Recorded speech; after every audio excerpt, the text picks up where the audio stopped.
하나님의 말씀 출애굽기 27장 9절부터 보시겠습니다.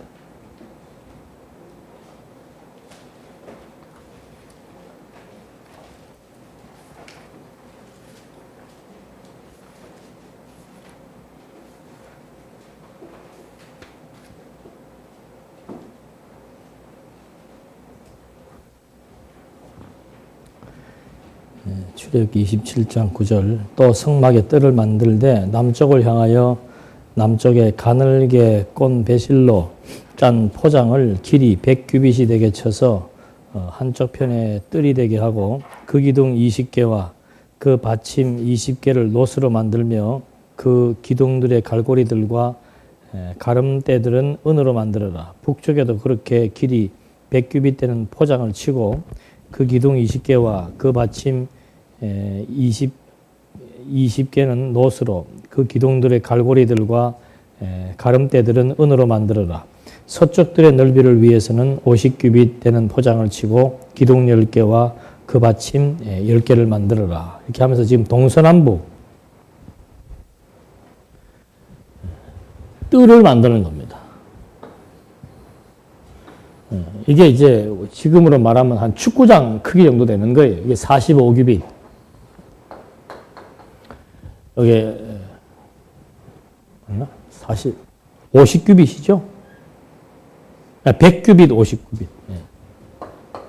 100규빗, 50규빗 해서 이게 한 45m, 약 한 45m, 약 한 3, 4m 정도 되게 해서 지금으로 말하면 축구장 크기 되는 거예요. 그래서 여기가 동쪽이고 서쪽이고 남쪽이고 북쪽이고 해서 남쪽, 북쪽은 길게 만들고 여기다가 이제 문을 동쪽에 문을 만들고 해서 여기 안에 이제 성소와 지성소 이렇게 설치를 하도록 여기 이제 문 만들고 여기다 번제단 여기다 물두멍 해서 이제 성막에 대한 구조를 여기서 설명을 해주고 그 이제 그 전반적인 것들을 다 만드는 것에 대한 내용들을 하나님이 다 지시해 줬다 그랬습니다. 그러니까 이 성막을 만드는 것도 하나님의 이게 지금 성막에 대한 어떤 모형도인데 그 성막에 대한 치수가 전부 하나님께서 다 뭐 한 거예요. 하나님이 정한 대로 하나님이 정한 치수가 있습니다.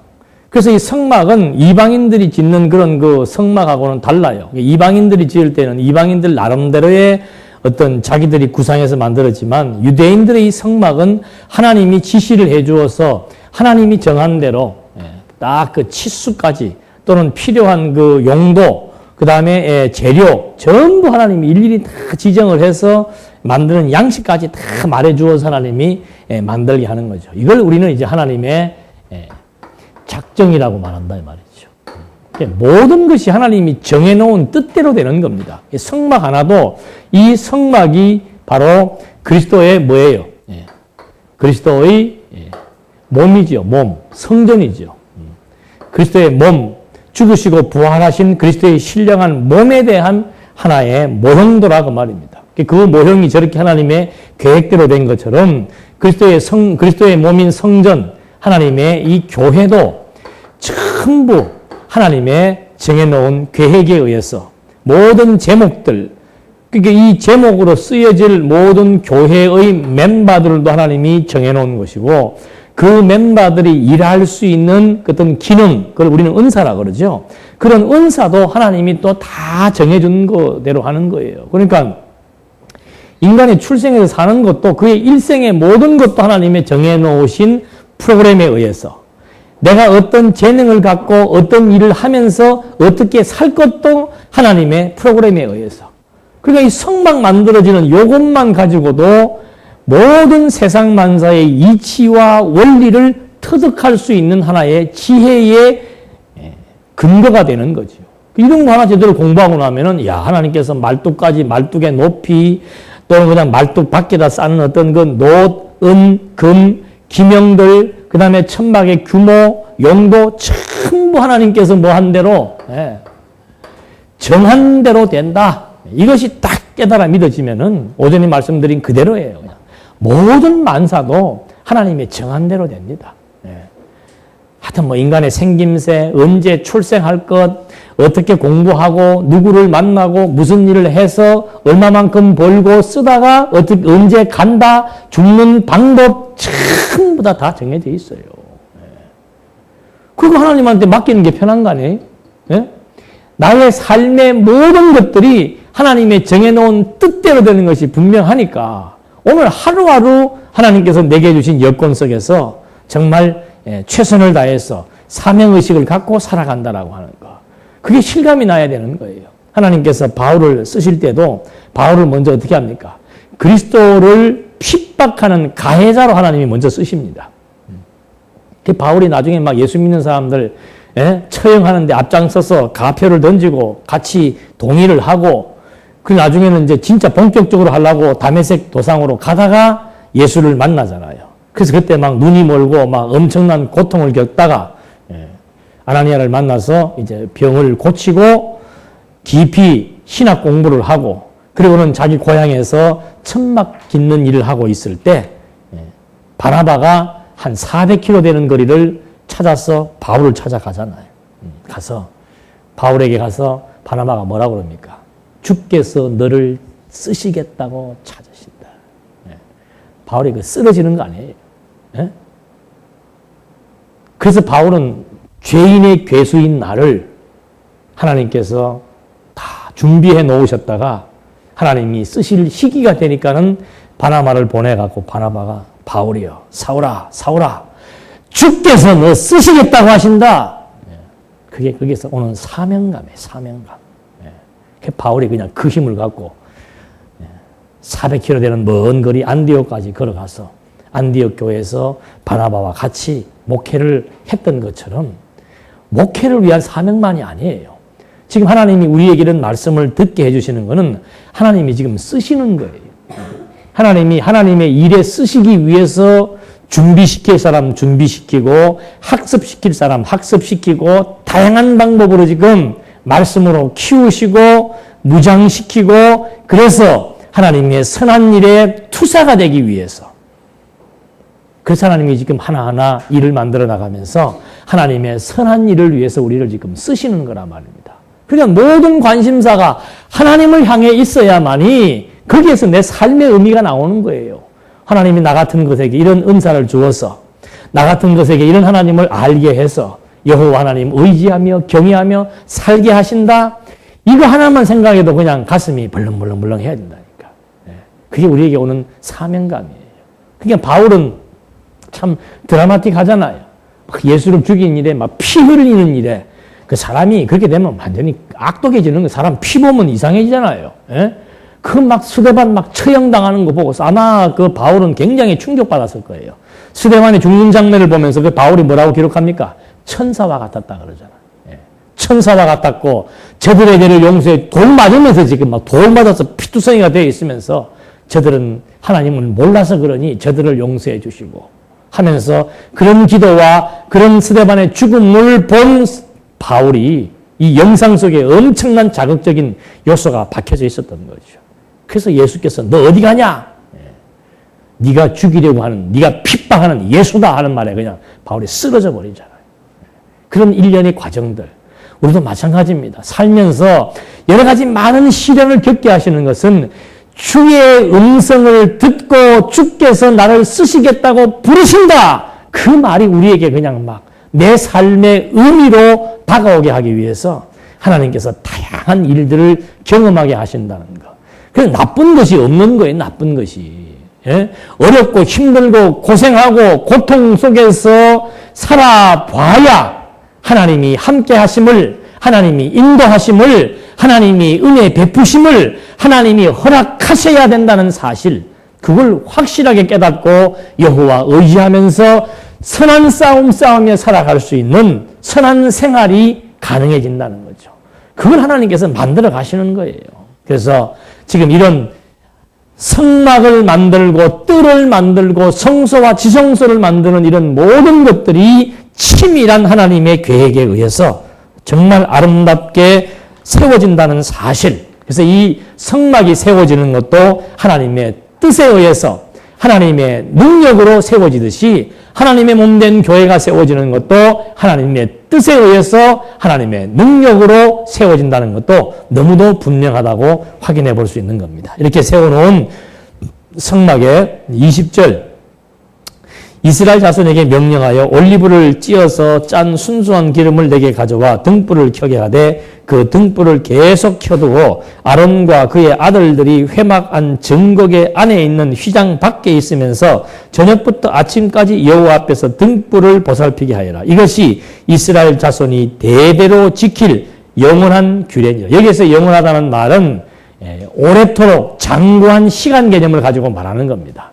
언제까지? 그리스도가 오실 때까지, 빛의 실체가 오실 때까지는 계속해서 이 안에다가 등불을 켜라고 말합니다. 그래서 여기를 다 밝혀두어라는 얘기죠. 여호와가 임재하신다는 사실을 잊어버리지 않고 늘 기억할 수 있도록 등불을 켜서 밤새도록 밝히라고 말씀하시는 겁니다. 그 다음에 이제 제사장에 대한 규례가 나옵니다. 성막에 대한 규례가 있었으니까 제사를 드리려면은 제일 먼저 성막이 있어야 되죠. 성막. 그 다음에 이제 제사장이 있어야 됩니다. 그러니까 성막도 바로 그리스도의 뭐예요? 몸에 대한 모형이며 약속이고 제사장 역시도 마찬가지예요. 그리스도가 영원한 제사장, 영원한 제사장 될 것에 대한 하나의 모형이며 약속이죠. 제사장이 하는 일은 뭔가? 제사를 드려서 하나님 앞에 제사를 드려서 백성들의 죄를 다 속하는 거, 용서함 받게 하기 위해서 제사를 드리는데 그 제사를 드리는데 반드시 필요한 사람이 누군가? 제사장이다 이 말입니다. 그래서 그 제사장에 대한 규례를 지금 이제 28장에서부터 29장 9절까지 말해주고 있습니다. 여호와께서 제사장의 거룩한 옷을 만들라고 명하십니다. 제사장이 먼저 입어야 될 옷이 있습니다. 그러니까 이방 사람들이 제사를 드릴 때 입는 옷과 유대인들이 제사를 드릴 때 입는 옷은 근본적으로 다르지요. 그래서 이걸 지금 성막부터 제사장의 옷부터 모든 규례들을 참 하나님께서 이방인들과 구별하게 다르게 해서 백성들로 하여금 우리는 저들과 왜 다른가? 여호와 하나님께서 우리를 이렇게 해 주셨기 때문에 이렇게 다르다. 이 사실을 알게 해서 하나님을 기억나게 하기 위한 수단으로서 제사장의 옷도 이제 차별화를 시켜나가는 겁니다. 28장에 보니까 너는 이스라엘 자손 가운데서 내 형 아론과 그의 아들들 곧 나답과 아비후와 엘르아살과 이다마를 함께 내게로 데려와 나를 섬기는 제사장직을 행하게 하고 내 형 아론을 위해 거룩한 옷을 만들어 영광스럽고 아름답게 하여라. 너는 내가 지혜의 영으로 충만케 한 마음이 지혜로운 모든 자에게 말하여 아론의 옷을 짓게 하고 그를 거룩하게 하여 내게 제사장 직분을 행하도록 하여라. 그들이 지어야 할 옷은 다음과 같이 가슴패와 에봇과 긴 겉옷과 바닥판 무늬 속옷과 관과 띠이다. 그들이 내 형 아론과 그의 아들들을 위해 거룩한 옷을 지어 나를 위해 제사장 직분을 행하게 하여라. 그들이 쓸 것은 금실과 청색, 자주색, 홍색 실과 가는 배실이다. 그러니까 옷을 만드는 사람도 이 옷을 아무나 못 만들어요. 하나님의 성령이 충만케 해서 마음이 지혜로운 자들로 하여금 이 옷을 만들게 합니다. 그러니까 아무나 옷 만드는 것도 아니죠. 그래서 하나님께서 옷을 만드는 것도 성령이 충만케 해서 지혜로운 자로 하여금 지혜롭게 해서 지혜로워야 하나님의 뜻대로 일을 하지요. 지혜롭지 못한 사람은 누구 마음대로 하려고 그래요? 자기 마음대로 하려고 그런다니까. 그러니까 거룩한 옷을 만드는 것도 또 이런 거룩한 성막을 제작하는 것도 철저하게 하나님의 지혜와 지식이 충만한 자들을 불러서 그 일을 시키는 겁니다. 그러니까 지혜가 없으면 항상 인간이 자기 주관대로 하려고 한다는 거예요. 자기 욕심대로. 그러니까 지혜로운 자를 불러서 옷도 만들게 하고 건물도 짓게 하고 교회도 마찬가지예요. 안수 집사를 뽑을 때 어떤 사람을 뽑습니까? 성령에 의한 지혜가 충만한 자. 지혜가 없으면은 그 일에 대한 가치도 몰라요. 가끔 보면 그러시는 분들 계세요. 교회를 자기 직장에서 재무 관리하듯이 그렇게 생각하는 분들이 계세요. 교회를 자기 직장에서 조직 관리하는 걸로 알고 계시는 분들이 계세요. 그러고 교회 재정도 전부 무슨 뭐 회사에서 재정 운영하듯이 그런 원리에 의해서 운영을 하고 교회 조직도 그런 방식으로 운영하려고 한단 말입니다. 그거 아니에요. 교회는 철저하게 지혜, 하나님의 뜻이 무엇인지를 분별해서 내 생각, 내 고집, 내 좋은 대로 판단해서 재정을 운영하는 것이 아니고 무엇이 하나님의 선한 일이며 무엇이 하나님의 선한 뜻인지를 판단하고 분별할 수 있는 지혜자라야 그 하나님의 백성들이 선한 일을 위해서 진리를 위해서 놓은 연보를 지혜롭게 활용하고 지혜롭게 쓸 수가 있는 거죠. 근데 그런 지혜가 없으면은 교회 연보했을 때는, 교인들이 연보했을 때는 진리를 위해 연보한 거예요. 근데 지혜롭지 못한 사람들이 재정 관리를 하게 되면은 전부 먹고 마시고 유흥하는데 돈 쓰려고 그런단 말이에요. 야, 우리가 낸 돈, 우리를 위해 써야 될 거 아니냐? 뭐 할까? 이번에 남전도에 뭐 할 건가? 뭐 하자. 예. 지혜가 없으면은 그게 마치 연보한 것이 우리 지금 돈 사회하고 똑같아요. 왜 돈 걸었는가? 회비 걷어가지고 이번에 어디 놀러 가는데 회비 걷자. 그런 방향으로 다 돌아가 버린단 말입니다. 그래서 이 돈 관리하는 회계의 직, 돈을 운영하는 재직, 그래서 아무나 하는 거 아니라고 말하는 거예요. 뭐 대단해서 그런 것이 아니고, 뭐 성도대학 그거 뭐 뭐 학위가 있냐, 뭐가 있냐, 그거 꼭 나와야 하냐, 아무나 하면 되지. 아니, 아무나 하면 안 돼요. 예. 할 수만 있다면은 하여튼 하나님의 지혜가, 말씀을 통해서 지혜가 주어지니까, 뭐 그 뇌 구조 속에 들어가갖고 이 지혜가 얼만큼 들어가 있는지는 판단할 수 없지만 그래도 이 피조 세계에서 보이는 세계에서 그나마 판단할 수 있는 가장 좋은 방법이 뭔가 성도대학 맞춰라 이 말이죠. 공부를 어떻게 했는지 그까지는 알 수 없지만은 그래도 말씀을 들어서 지혜로운 지혜가 생겨야 재정을 운영하는 데 있어서 정말 선한 일을 위해서 얼마나 피땀 흘려 번 거예요. 선한 일을 위해서 진리를 위해서 그렇게 써야 되겠다라고 하는 그런 중지가 모아지는 거. 그래서 구약시대 때 옷을 만드는 사람도 아무나 불러서 하지 않고 실밥 숫까지라도 하나님의 정한 뜻이 무엇인지를 알고 색상 배열까지도 하나님이 정한 뜻이 무엇인지를 분별해서 내 생각, 내 고집을 앞세우지 않는 지혜로운 자에 의해서 의복을 만들게 하고 하나님의 성막을 제작하는 그런 일꾼으로 불러 쓰시는 것처럼 여기서도 지금 옷 만드는데도 이렇게 지혜가 충만한 자들을 불러서 그렇게 행하는 거죠. 그래서 그들이 그런 옷을 짓는데 무엇을 짓는가? 먼저는 판결, 흉패. 여기 지금 12개의 보석이 달려져 있는 흉패가 있습니다. 그런 게 끈으로 만들어가지고 가슴에 이렇게 부착을 하는 거예요. 끈이 달려 있습니다. 이 끈을 이렇게 다 묶지요. 예. 우리나라 임금이 입는 흉패하고는 달라요. 우리나라 임금 여기 뭐가 그려져 있습니까? 용이 그려져 있지만은 유대인들이 입는 제사장 의복은 가슴에 12개의 보석이 달려 있다 이 말입니다. 이 무엇을 의미하는가? 이스라엘이 12지파예요. 이스라엘 12지파를 지금 가슴에 안고 어디로 들어가는 겁니까? 하나님이 계시는 지성소에 들어가서 이 이스라엘 백성들의 죄를 사함받기 위한 하나의 의식으로서 제일 먼저 여기다가 흉패를 제작을 해서 12가지 보석에다가 12지파의 이름을 3개씩 새겨놔 여기다가.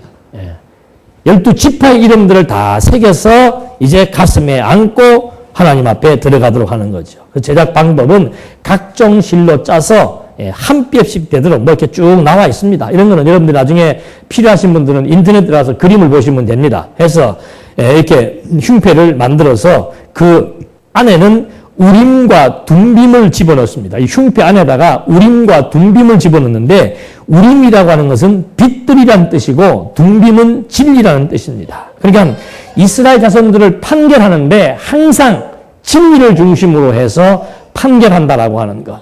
이스라엘 백성들을 지금 빛 안으로 인도한다라고 하는 그런 의미를 갖고 여기가 빛 대신 하나님의 임재하시는 곳 아니에요. 예. 그러니까 자기 백성들을 가슴에 안고 빛으로 진리로 나아가겠다는 그런 의미로서 이 흉패를 지금 여기다가 달라고 얘기를 해주는 것이 15절로부터 맞아요? 아니다. 28장 1절로부터 했죠? 예, 1절. 이거는 15절에 나오는 얘기인데 미리 했네요. 15절에 미리 지금 흉패 얘기했고 1절로부터는 레위 지파 아론의 자손들을 제사장으로 임명을 해서 그들로 하여금 백성들을 대표로 해서 성소에서 하나님을 섬기는 직분을 부여했는데 그들의 가슴에 다는 것이 흉패, 지금 설명한 그런 흉패, 그 다음에 에봇 어깨에 덮는 이런 앞치마 형태의 옷이 있습니다. 그리고 겉옷은 두루마기와 유사한 옷이 있고 그 다음에 속에다가 있는 속옷, 수로 놓아서 만들어 놓은 속옷이 있고 그 다음에 머리에 쓰는 관이 있습니다. 이런 걸 지금 로만 카톨릭 교황이 흉내를 내가지고 지금 이런 여기에 나와 있는 제사장들이 있는 의복을 그대로 흉내내가지고 여기다 금띠를 두르고 여기다가 뭘 하고 모자를 쓰고 지팡이를 짚고 이렇게 등장을 하잖아요. 1년에 뭐 몇 번씩. 그 의복이 지금 여기 나오는 이런 의복을 본따서 하는 거란 말입니다. 그러니까 뭘 몰라서 그러는가? 구약에 나오는 제사장은 장차 자기 백성들을 가슴에 품고 택한 백성들을 가슴에 품고 빛과 진리로 인도하실 그리스도에 대한 모형이며 예표인데 이거 지금 교황이 하겠다고 똑같이 모자 쓰고 가슴에 뭐 붙이고 금띠 띠르고 막 금으로 다 휘장을 해가지고는 펄럭하면 나와가지고 행세를 한다는 것이 아직도 구약에 나와 있는 제사장의 의미를 정확히 파악을 못해서 그런 거란 말입니다. 이게 또 개신교에서 볼 때는 보기가 좋은 거예요. 이게 그냥 목사들이 이렇게는 또까지는 못 따라하고 그냥 이거는 못 쓰고 아마 쓰는 사람도 곧 나올 거야 아마. 이거는 못 쓰고 그냥 옷만 이제 해갖고는 여기다가 후드만 갈라가지고 검은색, 붉은색, 흰색, 주황색 온갖 색깔을 행사 때마다 갈라 입으면서 혼자 펄럭거리는 구약에 있는 이런 에봇들 거의 치마예요. 이런 에봇을 입고 펄럭거리면서 제사를 드린다고 생각을 한다 이 말이에요. 그러니까 예배는 제사가 아니잖아요. 이 예배라고 하는 것은 제사가 아니고 그냥 공부하는 거예요. 공부. 하나님의 뜻이 무엇인지를 분별하는 것이 영적 예배라고 바울이 말하잖아요. 그러니까 예배는 구약 때 나와 있는 이런 제사 개념이 아니란 말입니다. 제사 개념이. 오늘날의 예배는 영적 예배는 하나님의 뜻이 무엇인지 분별하는 겁니다. 하나님의 뜻 분별하려면 하나님의 뜻이 성경에 다 기록되어 있잖아요. 하나님의 말씀을 배워서 하나님의 뜻, 온전하신 뜻, 기뻐하시는 뜻이 무엇인지를 분별하는 건데 자꾸 이런 제사 개념을 지금 머리에 갖고서 모형이며 그림자인 이런 제사 개념을 가지고 목사들이 가운을 걸치고 나와서 왔다 갔다 하거나 신부나 교황이 여기에 나와 있는 이런 의복들과 유사한 것들을 입고 마치 자기가 제사장의 흉내를 내면 안 된다 이 말입니다. 제사장은 그렇게 나중에 베드로가 그러잖아요. 우리는 다 이제는 만인의 제사장이다. 오직 유일하신 대제사장은 한 분 되신 그리스도이고 이제는 이 그리스도를 통해서 누구든지 여기를 나갈 수 있다. 하나님 앞에 나갈 수 있다. 그런 의미에서 우리는 다 제사장이다. 이런 말을 하는 거예요. 이제는 누구든지 그리스도 이름을 통해서 하나님 앞에 누구든지 나갈 수가 있잖아요. 그러나 과거에는 1년에 한 번 여기밖에 못 들어가. 1년에 한 번. 대제사장만 여기 1년에 한 번 들어가지 아무도 들어갈 수도 없고 구경도 못 한단 말입니다. 이 새롭고 산 길을 그리스도가 휘장이 갈라지게 다 열어놓으시고는 이제는 내 이름으로 말미암아 누구든지 하나님 앞에 나와서 하나님의 은혜를 마음껏 찬양하고 섬길 수 있는 새롭고 산 길이 열렸다. 그래서 당신의 가슴에 박아놓은 우림과 둠빈 빛과 진리가 되시는 내가 곧 길이요 진리요 생명이라고 말씀하신 그리스도의 사역에 대한 그리스도가 드리실 영원한 제사에 대한 모형이지 오늘날 목사나 신부나 지도자들이 해야 될 그런 제사의 의미는 아니라고 하는 사실을 우리가 분명하게 알고 이런 내용들을 봐야 되는 거죠. 그 다음에 이제 6절로부터 14절은 모세에게 각종 배실로 에봇 찢는 식양을 지금 말해주고 있습니다. 에봇은 어깨를 덮는 앞치마 형태의 옷이라고 그랬습니다. 어깨 이렇게 덮으면서 나오는 이 제일 바깥에다가 흉패를 붙이고 그 안에다가 어깨 덮는 앞치마처럼 생긴 것이 있어요. 그걸 이제 만드는 것이 나오는데 6절로부터 14절에 보니까 그들이 금실과 청색, 자주색, 홍색 실과 가늘게 꼰 배실로 정교하게 짜서 에봇을 만들고 에봇 덧 끝에 연결되도록 멜빵 둘을 달아라. 에봇 위에 매는 띠는 에봇을 짤 때와 같은 방법으로 금색 금실과 청색, 자주색, 홍색 실과 가늘게꼰 배실로 에봇에 붙여 짜고 호마노 2개를 가져와 그 위에 이스라엘 아들들의 이름을 새기되 그들의 출생 순서대로 6 이름을 한 보석에 나머지 6 이름을 다른 보석에 새겨라. 보석 세공인이 인장을 새기듯이 그 2 보석에 이스라엘 아들들의 이름을 새기고 그 보석들을 금태에 물리며 그 2 보석을 에봇의 멜빵 위에 달아 이스라엘 자손들의 기념 보석으로 삼고 아론과 여호와 앞에서 그들의 이름을 그의 2 멜빵 위에 메어서 기념이 되게 하여라. 금으로 태를 만들고 순금으로 목건처럼 2 사슬을 따아 그 딴 사슬을 태에 달아라.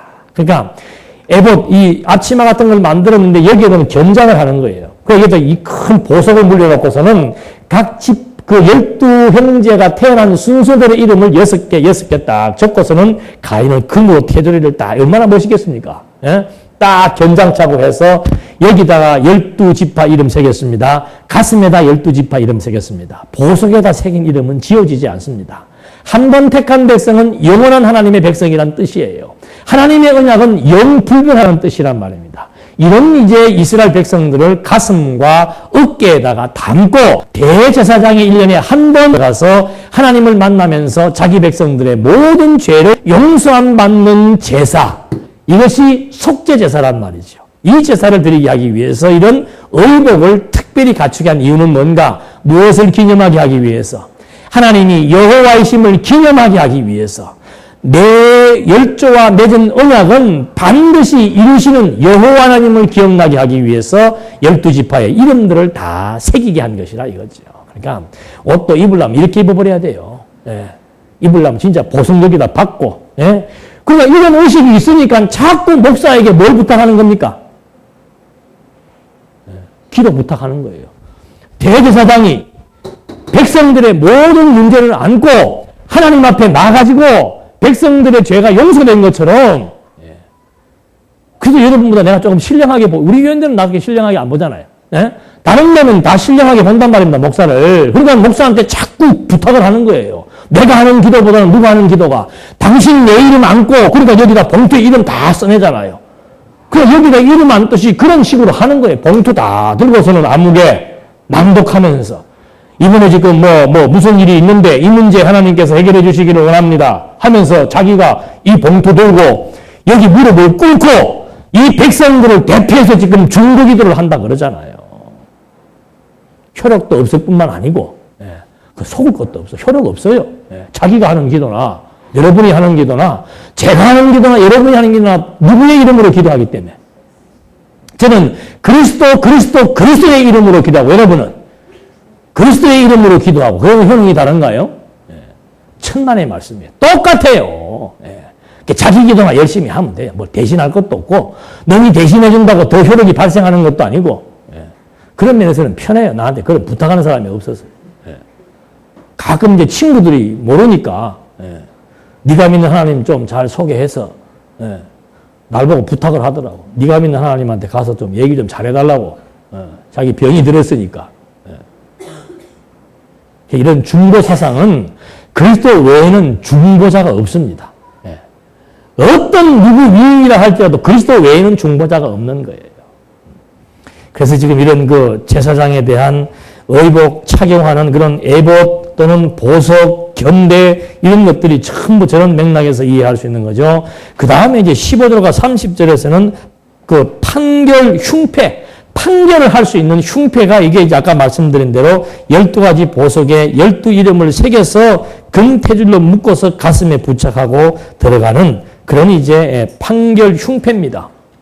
그게 바로 모든 것을 심판하시는, 입으로 그리스도를 거역하고 모독하는 자들은 심판을 받을 것이고 입으로 그리스도를 영접하는 자는 천국 백성이 되는 판결의 고난이 바로 제사장이 입고 있는 이 판결 흉패에 의해서 결판났던 것처럼 지금 그리스도가 바로 진리와 우림과 둔빈이 되셔서 자기 백성들을 심판하시고 불신자들을 심판하시는 심판주로서의 예수의 사역을 지금 증거해 주는 겁니다. 그 다음에 31절과 35절 말씀에서는 에봇 받침 겉옷을 만드는 게 나옵니다. 그러니까 이런 겉옷들도 결국 백성들의 죄를 용서하기 위해서 입는 대제사장이 입는 그런 의복이라고 우리가 이해를 하면 됩니다. 그 다음에 36절로 39절 말씀에서는 여호와께서 정금으로 패를 만드는 식양을 명하십니다. 이 패도 성결된 대제사장의 표적입니다. 그러니까 대제사장이 성결을 받지 못하면 내가 성결함, 하나님으로부터 깨끗함을 입었다는 그 표시가 패예요. 그게 없으면 백성들의 죄를 사할 수가 없는 거예요.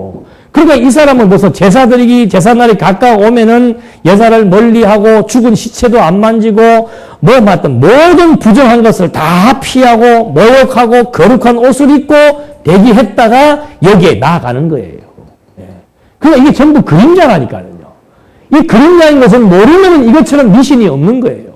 하나님의 집에 나아가려면 어떻게 된다? 모욕 제배하고 깨끗한 옷을 입고, 여러분 오늘 교회 나오시는 분들은 그동안 6일 동안 입던 옷 다 새 옷으로 갈아입고 주일 아침 새벽에 모욕하고 그리고 교회 나와야 됩니다. 이런 말과 똑같은 거라 이 말이죠. 오늘날도 그런 의식에 의해서 자꾸 막 오늘 일요일을 자꾸 특별한 의미를 부여해서 구약 백성들이 그 날을 귀히 여겼던 것처럼 오늘 이 날에 대한 의미를 부여하고, 그래서 이 사람들이 깨끗하게 성별했던 방식들을 그대로 재현하면서 모욕해야 되고 옷 갈아입어야 되고 뭐 해야 되고 뭐 해야 돼, 이런 식의 구약의 규례를 답습하려고 한다는 것은 그리스도를 어떤 의미에서 모독하는 것과 같은 거예요. 이게 전부 예수를 지금 증거하고 있는 것이고 예수님이 행하실 사역에 대한 약속인데, 그래서 예수님이 오셔가지고 다 하신 거예요. 근데 그걸 지금 모르고서는 또다시 재현하려고 한다면은 예수의 사역을 무효화시키든지 예수의 사역이 부족해서 내가 더 보충하겠다는 것밖에 안 된단 말입니다.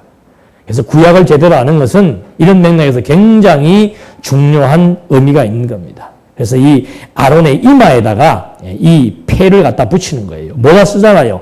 두 번 있으면 두 번 앞에다 패가 있단 말입니다. 그 패를 왜 붙이는가? 이 사람은 성결한 사람이다. 양심이 있어서 그런 모양이지. 자기가 성결치 못하니까 이걸 못 붙이는 모양이구만. 이 제사복은 특별히 이렇게 딱 만들어가지고 멋있어요. 보면은 전부 그 수로 짜가 금색, 청색, 자색, 홍색 실 다 이렇게 영롱한 무늬로 다 짜고 금박을 다 입히고 멋있는 모자를 쓰고 폼 나겠지 뭐요. 딱 금띠 두르고 보석 여기다 달고 막 주렁주렁해서 번쩍번쩍 해가지고 이제 들어가는 거란 말입니다. 그 다음에 40절로 43절은 성의 제작 양식입니다. 여호와께서 아론 아들들의 옷에 대한 식양을 명하십니다. 그러니까 제사장들과 대제사장이 입는 옷은 다릅니다. 그러니까 대제사장은 겉옷이나 흉패가 달린 에봇을 입지만은 그냥 제사장들은 이런 흉패나 겉옷을 입지 않습니다. 그 안에 옷까지만 입고 이제 활동을 하게 되어 있는 거죠. 그래서 그들에게도 일반인들과는 다른 그런 이제 옷을 입히고 40절에 한번 보시겠습니다. 28장 40절에 보니까 아론의 아들들을 위하여 속옷을 만들고 그들을 위하여 띠를 만들며 그들을 위하여 관을 만들어 영화롭고 아름답게 하되 이것들을 너희 형 아론과 그와 함께한 그의 아들들에게 입히고 그들에게 기름을 부어 위임하고 그들을 거룩하게 하여 그들이 내게 제사장직을 행하게 하여라. 그들이 위로 배로 속바지를 만들고 허리에서부터 두 넓적다리까지 이르게 하여 그들의 하체를 가리게 하여라. 아론과 그들의 아들들이 회막에 들어갈 때나 제단에 나아가 거룩한 곳에서 섬기려 할 때 이것들을 입혀야 하며 그래야 그들이 죄를 지어 죽는 일이 없을 것이다. 이것이 그와 그 후손이 지킬 영원한 규례니라. 제사장은 반드시 뭘 입어야 돼요? 요즘으로 말하면 트렁크 팬티예요. 그거 안 입으면 죽는 거예요. 여기 왔다 갔다 들어갈 때 제사장들은 여기까지 들어가거든요.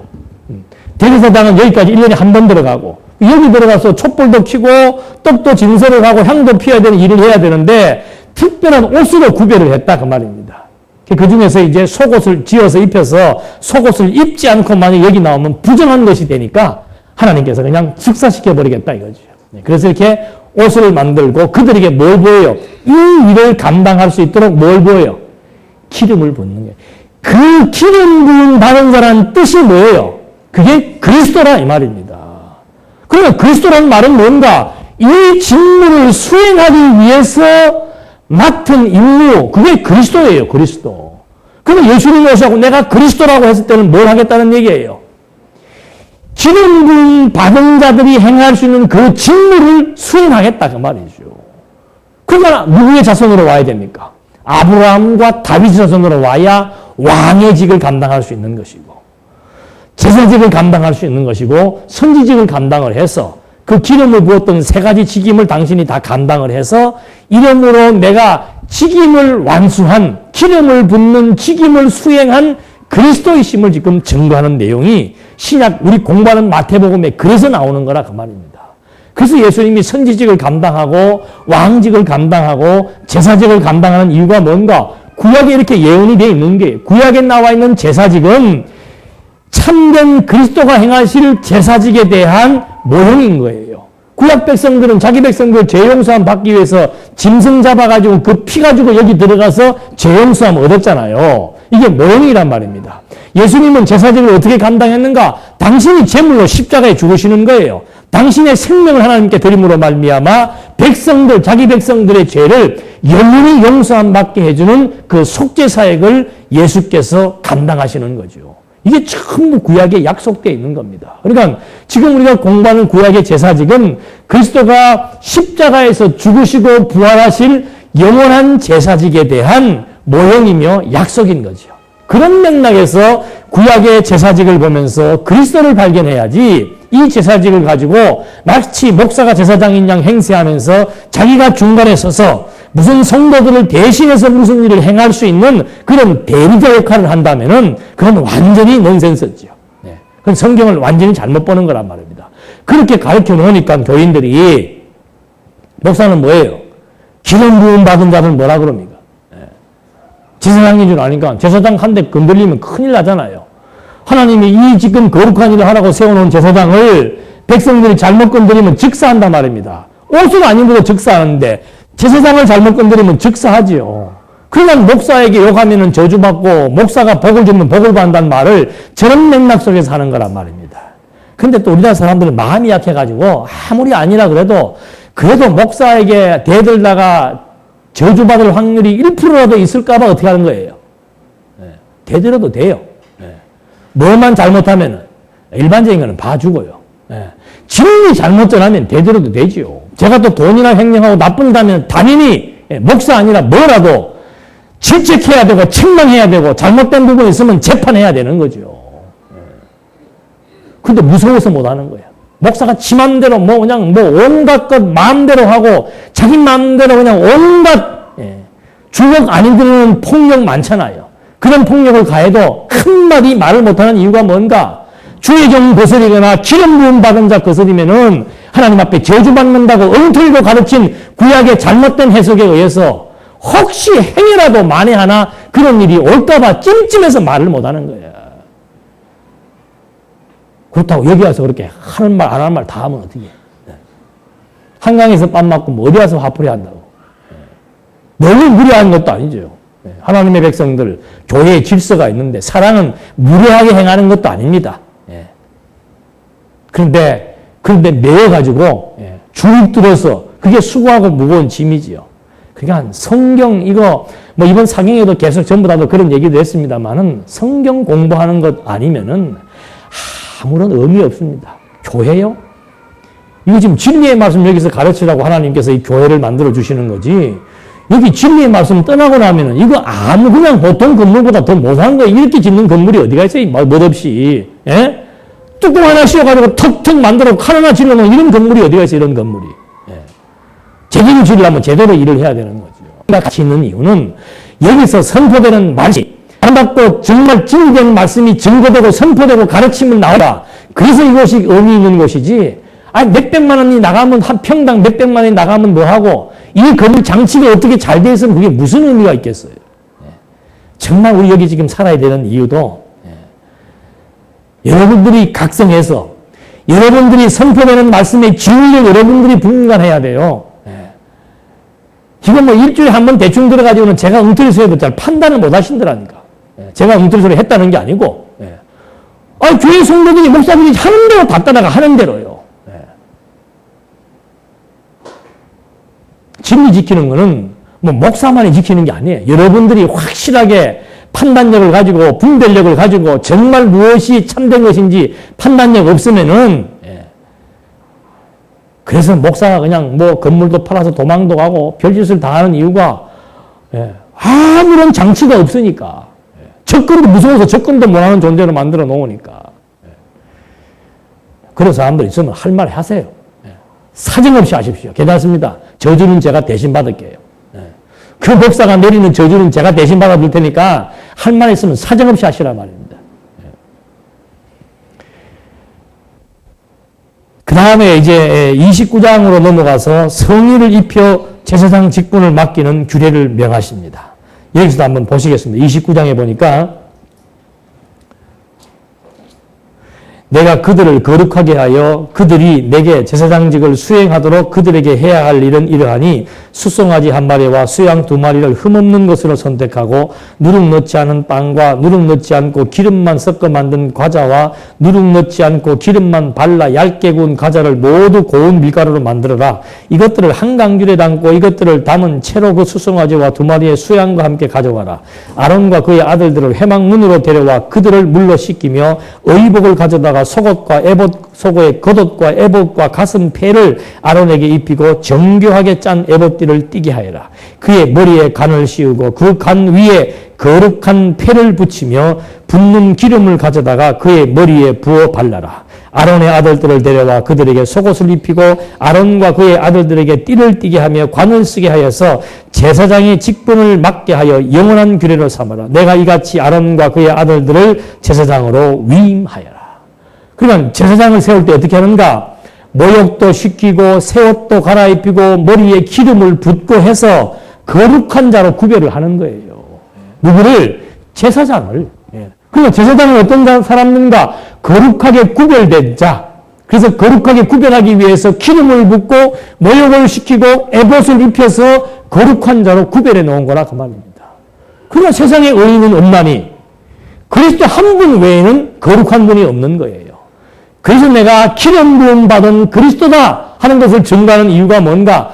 나만이 거룩한 자로 와서 하나님의 율법을 온전히 성취해서 자기 백성들의 죄를 깨끗하게 영원히 속죄해 줄 그런 영원한 대제사장이심을 증거하기 위한 하나의 모형적인 사건인 것을 우리가 이렇게 확인을 해볼 수 있는 겁니다. 이래서 제사장을 거룩하게 하기 위해서는 제물도 가져와야 되고 그 다음에 뭐 옷도 특별히 만들어서 머리에 기름도 붓고 머리에 또 이런 관도 씌우고 속옷도 입혀서 이제 그리스도의 의의 옷을 입혀서 거룩한 백성이 되게 하실 여호와 하나님의 섭리 역사. 그러니까 지금 하나님께서 대제사장으로 말미암아 자기 백성들을 다 용서해서 자기 백성 삼으신 것처럼 이제 그리스도가 영원한 제사장으로 오셔가지고 자기 백성들도 함께 뭐하게 만들어 나가는 거예요. 거룩한 백성으로 만들어 나가는 거예요. 그래서 의의 옷이란 말이 이런 맥락에서 나오는 거예요. 구약에서는 옷을 입혀서 거룩하게 구별했잖아요. 그런 것처럼 이제는 그리스도의 세마포, 그리스도의 의를 우리에게 덧입혀서 우리를 의인이라고 만들어주시는 칭의의 사건, 이것이 바로 그리스도로 말미암아 입게 될 의의 옷에 대한 예표며 모형인 것도 확인해 볼 수 있는 겁니다. 이렇게 해서 하나님께서 이제 그리스도로 말미암아 하실 사역들을 하나하나 모형적으로 보여주었습니다. 성막에 대한 규례, 제사장에 대한 규례, 다음이 이제 제사에 대한 규례입니다. 5대 제사가 있죠. 그 제사를 이제 어떻게 드리는 것에 대한 설명이 다음 시간 계속되겠습니다. 기도하시겠습니다. 하나님 아버지, 구약은 그리스도에 대한 약속이며 그리스도가 성취하실 것에 대한 모형으로 설명되어졌습니다.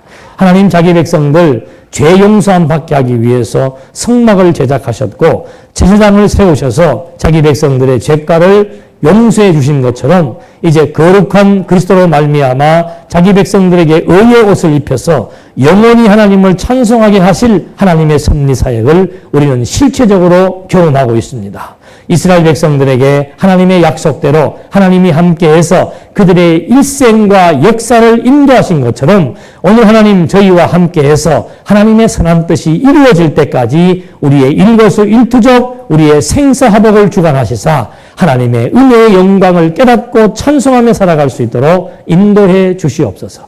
예수님의 이름으로 기도드립니다. 아멘.